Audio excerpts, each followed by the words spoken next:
शुरू करते हैं।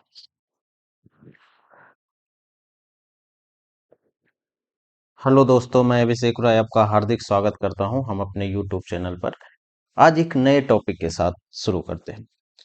हम बात करेंगे राष्ट्रीय डॉल्फिन अनुसंधान केंद्र, क्योंकि पटना में जो है इसको बनाया गया है और ये भारत का पहला डॉल्फिन जो है अनुसंधान केंद्र है ना। तो ये क्या है, ये चर्चा में क्यों है ना।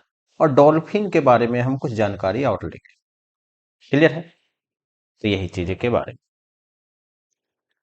अब ये चर्चा में क्यों है, पहला सवाल तो यही है। भारत में पहली डॉल्फिन, है ना, पेन चेंज कर लेते हैं।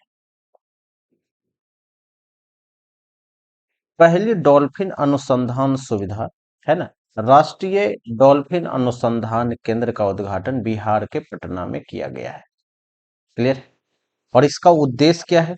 इसका उद्देश्य है कि गंगा डॉल्फिन का अध्ययन करना, नदी पारिस्थितिकी तंत्र को समझना, है ना, और नदी का जो है ना, जो इन्वायरमेंट है, जो इकोलॉजी है, उसको समझना उसके लिए।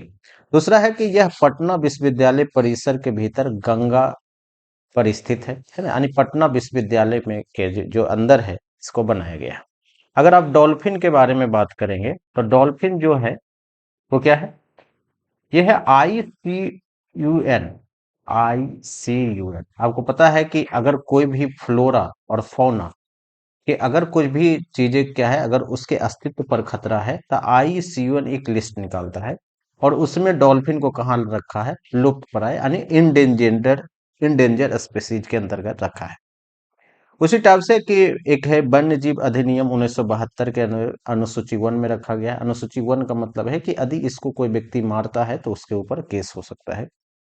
और लुप्त प्राय प्रजाति के लिए अंतर्राष्ट्रीय व्यापार पर कन्वेंशन यानी साइट्स, है ना, इसको भी जो है अनेक्स 1 में रखा गया है कि अगर कोई भी व्यक्ति जो है डॉल्फिन को मारकर व्यापार करता है तब भी उसके ऊपर कार्रवाई होगी। दूसरा है कि प्रवासी प्रजातियों के कन्वेंशन प्रविष्ट, ये भी 1 के अंतर्गत रखा गया है ना। तो काफी महत्वपूर्ण है गंगा डॉल्फिन, है ना। तो आज बार इतना ही है। Thank you.